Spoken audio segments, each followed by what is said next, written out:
Assalamualaikum warahmatullahi wabarakatuh. Alhamdulillahirrabbilalamin. Wassalatu wassalamu ala asrofil anbiya'i wal mursalin wa ala alihi wa sahbihi ajma'in amma ba'du. Saya di sini akan menjelaskan tentang hubungan tafsir maqasid dengan tafsir-tafsir lainnya. Sebelum ke pembahasannya, saya di sini akan menjelaskan tentang apa itu tafsir maqasid dengan perbedaan tafsir maqasid dengan tafsir lainnya gitu. Dalam dunia tafsir, para ulama sejak dulu memakai berbagai cara untuk memahami Al-Quran. Ada yang fokus menjelaskan arti kata, ada yang menelusuri cerita turunnya ya, dan ada yang menjelaskan hukum-hukumnya juga.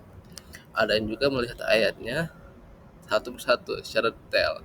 Semua metode itu sudah ada sejak awal Islam dan masing-masing punya kekuatan sendiri. Tafsir-tafsir itu biasanya bergerak dari hal yang paling tampak teks ayatnya, susunan kalimatnya, makna katanya, atau penjelasan dari hadis. Jadi perhatian mereka lebih banyak ke apa yang tertulis dan bagaimana bentuk ayat itu menjelaskan makna tertentu. Datanglah tafsir maqasid. Setelah tafsir-tafsir seperti itu berkembanglah lama, muncullah kebutuhan untuk melihat ayat bukan hanya dari bentuk luarnya, tapi makna langsungnya, tapi juga dari arah tujuannya tuh. Berarti datanglah itu tafsir maqasid. Tafsir maqasid ini yaitu tafsir yang melihat tujuannya ayat, bukan hanya sekedar turunnya ayat, sebab turunnya ayat, apa namanya, asbabun bahasa Arabnya kata berkatanya ayat gitu, ayat berkata, ayat kata berkata gitu, tapi tujuannya. Seiring perkembangan zaman juga bikin orang sadar bahwa ayat-ayat itu punya maksud yang lebih luas dari sekedar aturan dan informasi. Dari sinilah ulama mulai memakai pendekatan maqasid, yaitu tujuan besar syariat dalam memahami ayat. Dalam banyak literatur, para ahli tafsir menjelaskan bahwa tafsir maqasidi bukan metode yang berdiri sendiri, tapi pendekatan yang bisa dipakai dalam semua metode tafsir lain.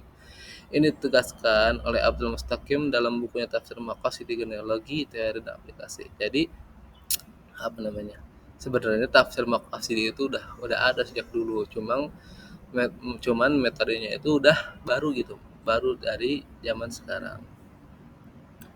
Ia menegaskan bahwa maqasid itu bukan pengganti metode seperti tahlili, ijmali, muqarron, atau maudhu'i, tapi sudut pandang yang mengarah semua metode agar terhubung dengan tujuan-tujuan syariat. Jadi hubungannya itu berarti tahlili, ijmali, tahlili itu berarti ada maksud maqasidnya itu. Tahlili, ijmali, muqarron, dan atau maudhu'i itu saling berhubungan dengan tafsir maqasidi gitu. Jadi dari sini terlihat bahwa hubungan maqasid dengan keempat metode itu adalah hubungan pengarah. Pengarahnya itu berarti tahlili, ijmali, muqarron, dan maudhu'i, sedangkan pelaksananya itu tafsir maqasidi. Gitu. Dalam tafsir tahlili mengupas ayat secara detail kata per kata, pendekatan maqasid memberikan batasan agar penafsiran yang sangat rinci itu tetap mengarah pada tujuan besar ayat. Ini dijelaskan dalam buku Mafhum Al-Tafsir wa Manhaj pada Dr. Mana Al-Qatan bahwa tahlil sering terjebak dalam rincian kebahasaan sehingga perlu qarra al-makna yang mengembalikan ayat pada tujuan syariat. Nah, tafsir maqasid ini berperan sebagai qarina, itu memberikan arah. Jadi hubungannya keduanya tahlil bekerja di level detail maqasid, menjaga agar detail itu tidak melenceng dari maksud syariat. Nah, gitu kan. Nah, hubungannya keduanya itu menurut Al-Qatan itu ibarat seperti fondasi sama arah kompas. Tahlili itu fondasinya karena tanpa ngerti makna literal, struktur dan konteks ayat mufasir gampang ngelantur ketika ngomongin tujuan dan hikmah. Misalnya kalau orang langsung ngomongin tujuan syariah tanpa tahu makna ayat yang tepat, itu malah bisa bikin tafsirnya jadi kabur dan terlalu bebas. Jadi tahlil itu penting banget buat ngejaga objektivitasnya. Tapi di sisi lain kalau mufasir cuma stuck di tahlili tafsirnya, jadi kayak kajian teknis gitu, kayak kajian subuh yang penuh detail tapi nggak hidup gitu. Maknanya ada tapi pesannya itu nggak kena gitu, nggak nggak di, nggak apa namanya, nggak kepikiran gitu. Kayak tahu isinya tapi nggak tahu kayak tahu isinya aja tapi nggak tahu tahu itu digoreng apa enggak.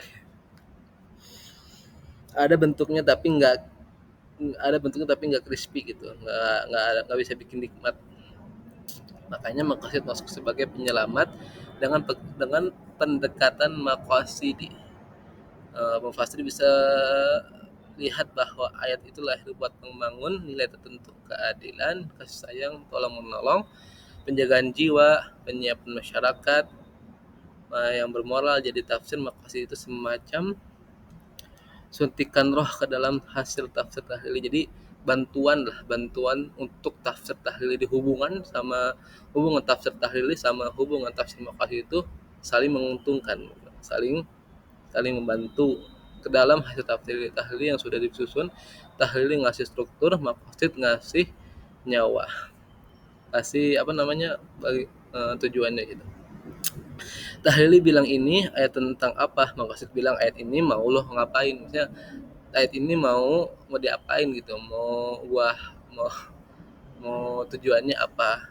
Al-Qur'an ngasih gambaran bahwa tafsir yang ideal adalah tafsir yang lewat tahap tahlilnya dulu, baru naik ke maqasid. Ketika mufasir ngerti makna literal, baru dia ngomongin hikmah. Ketika dia ngerti konteks sejarah, baru dia bisa ngambil dari universal. Nah, jadi kita harus ngerti tahlilnya dulu sih sebenarnya, menurut Al-Qur'an.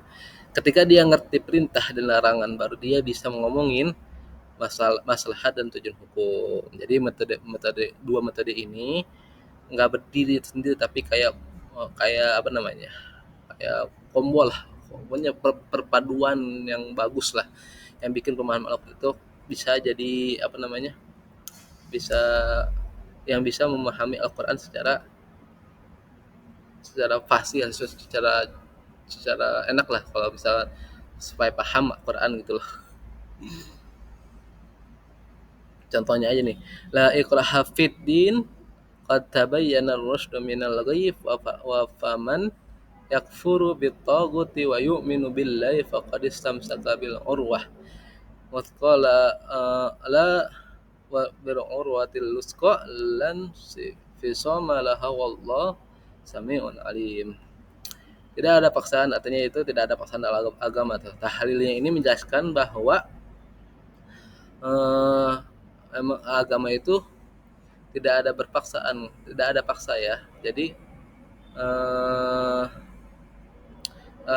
tidak ada paksaan berarti kita tidak boleh memaksakan orang yang mem memilih agama sendiri-sendiri gitu, memilih agamanya sendiri gitu. Dalam tafsir maqasid ini berarti menjaga keagamaan, hifz al-din.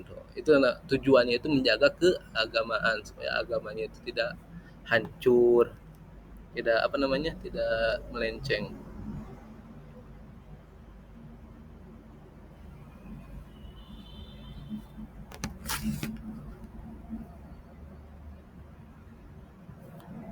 Dalam tafsir Muqarran yang membandingkan pendapat para mufassir keterkaitannya dengan maqasid dijelaskan oleh Subhi Soleh dan Mabahid fi Ulumul Quran.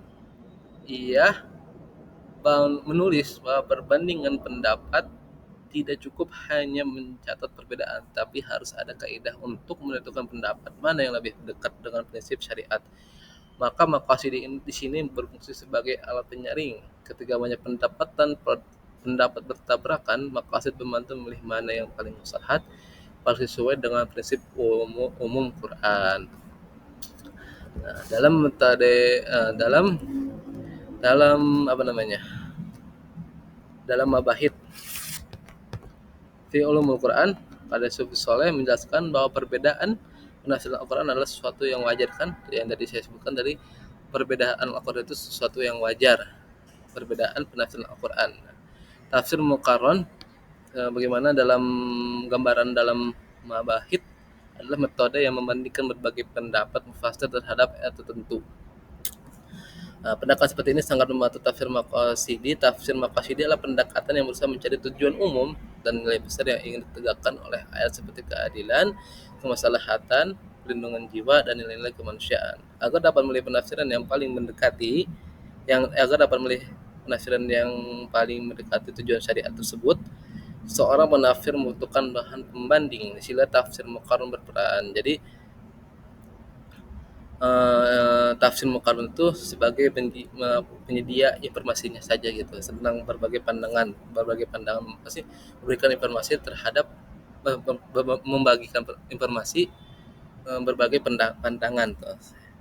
Sehingga tafsir maqasidi ini sehingga apa sih hubungannya tafsir maqasidi ini dengan tafsir muqarrar?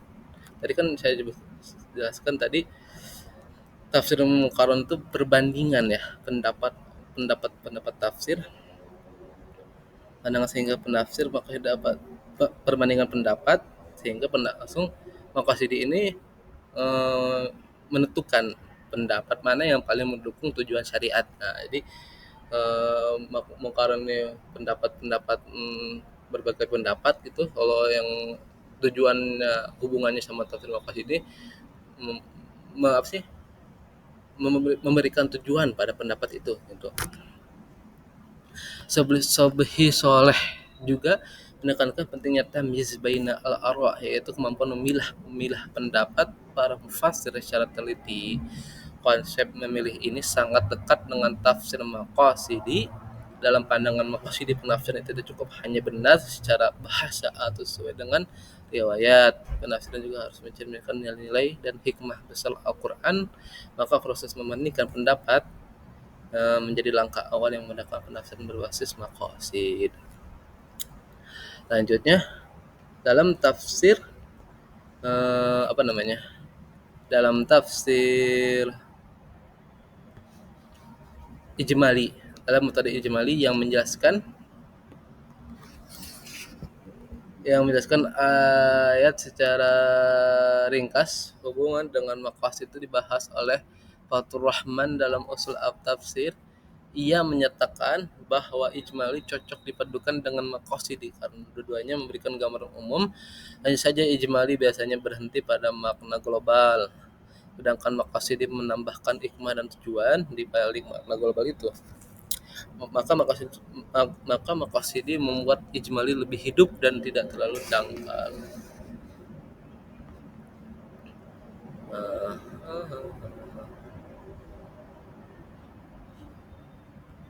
Kalau ngikutin pertama, karena tafsir ijmali bergerak pada level makna umum, ia otomatis membuka jalan umum mufassir melihat ayat secara lebih luas ya. Jadi bukan terjebak pada perincian teknis ya. Dan ini cocok sama semangat tafsir maqasidi yang pengen menangkap arah besar, tujuan utama dan pesan dari ayat itu. Jadi emang hubungannya erat sih. Dengan kata lain, cara kerja ijmali itu meskipun sederhana sudah meletakkan fondasi buat mufasir ngelihat benang merahnya, tapi maqasid ini tinggal naik levelnya. Jadi tafsir ijmali emang udah niat cari intinya, tapi maqasid itu lebih ke intinya gitu, lebih ke naik level lah gitu. Cari syariat dengan menggali kenapa itu turun, tujuan syariat apa yang mau ditegaskan, dan nilai apa yang pengen ditanamkan. Jadi kedua, Fathur Rahman menjelaskan bahwa tafsir ijmali biasa dipakai untuk pendidikan dasar karena bahasanya ringan dan maknanya langsung ke inti. Nah, hal ini menyambung ke maqasid karena tafsir maqasid juga sering dipakai untuk menarik pesan praktis Al-Quran, terutama dalam bidang etika, sosial, dan hukum. Artinya, tafsir ijmali itu seperti jalan pendek yang memudahkan pembaca memahami konteks umum sebelum masuk ke analisis tujuan ayat. Jadi kalau diibaratkan ijmali itu kayak baca sinopsisnya gitu, kalau maqasid itu baca pesan moralnya. Nah, ketika hubungan keduanya kelihatan ketika mufassir ijmali sering fokus pada pesan moral. Fathur Rahman menegaskan bahwa tafsir ijmali biasanya menonjolkan hikmah tanpa perdebatan panjang. Nah, itu kan sudah mirip konsep maqasid. Melihat value melihat apa namanya manfaatnya gitu di balik ayat. Padanya kalau ijmali hanya berhenti pada penjelasan global, sedangkan maqasid melangkah lebih jauh dengan menjelaskan alasan syar'i, tujuan hukum, dan arah perubahan sosial yang ayat. Jadi ijma itu semacam gerbang awal, sementara maqasid itu ruang diskusi ide besar yang lebih dalam. Tuh. Contohnya Quran surat Al-Hujurat ayat 13. Nah, ya ayuhan nasu inna khalaqnakum min dzakari wa unsa wa ja'alnakum syu'uban wa qabail wa qabail lita'arafu. Tafsir ijmali ini cukup menjelaskan bahwa perbedaan suku dan bangsa diciptakan agar manusia saling mengenal dan bukan saling merendahkan. Tapi tafsir Maqassidi ini menegaskan pesan besar bahwa ayat ini yaitu tujuan sosial syariat untuk membangun masyarakat yang setara, anti rasisme, dan berorientasi pada penghormatan nilai kemanusiaan. Dari dua contoh ini tampak bahwa tafsir ijmali memberikan gambaran awal yang ringkas dan mudah dipahami, sementara tafsir Maqassidi menggali tujuan moral dan arah syariat yang lebih luas tuh. Jadi dengan begitu tafsir ijmali menjadi pintu masuk pemahaman makna global tuh. Jadi kayak intinya itu udah tafsir ijmali, tapi lebih ke, sedangkan kalau Maqassidi ini berarti maknanya lebih gitu, maknanya dalam kontekstual, menggali tujuannya itu, tujuannya ini apa gitu. Maksudnya tujuan dari tafsir ijmali ada dibalik lagi, ada tujuan tersembunyinya gitu, tujuan lainnya. Itulah namanya hubungan tafsir maqasid dengan tafsir ijmali. Terus sedangkan dalam eh, tafsir maudhu'i itu metode yang paling harmonis dengan maqasidi. Hal ini dijelaskan dalam buku tafsir Al-Maudhu'i, Al-Quran Al-Karim, karya Dr. Mustafa Muslim. Ia menegaskan bahwa ketika mufasir mengumpulkan ayat tentang suatu tema, ia akan lebih mudah melihat arah besar syariat. Maka menurut Mustafa Muslim, Maudhu'i membuka jalan bagi maqasid, dan maqasid menyempurnakan hasil Maudhu'i. Jadi hubungan keduanya sangat erat. Maudhu'i membuahkan bahan, maqasid mengungkapkan tujuan akhirnya.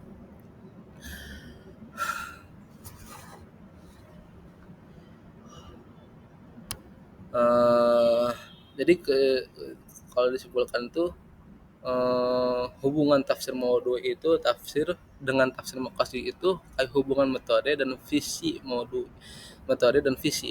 Maudhu'i menyusun dan membuka struktur temanya, sementara maqasid itu menjelaskan arah, nilai, dan tujuan yang kita kumpulkan, tema-tema yang kita kumpulkan. Contohnya aja nih, seperti dalam Quran surat Muhammad ayat 22 sampai 23 yang ngasih peringatan keras tentang kerusakan sosial dan pemutus tali silaturahmi. Kalau ayat-ayat tentang keadilan, integritas, dan harmoni sosial dikumpulkan secara maudhu'i, kita bakal dapat gambaran bahwa Quran sangat serius menjaga struktur sosial yang sehat. Nah, tafsir maqasid diambil kesimpulan dari gambaran itu, bahwa tujuan syariat di balik tema itu adalah menjaga tatanan sosial, hifz al-nizam al-ijtimai, dari konflik, dan menegakkan keseimbangan hidup di tengah masyarakat. Dengan kata lain, maudhu'i memperjelas isi materi dan maqasid memperjelas arah dan tujuan materinya itu.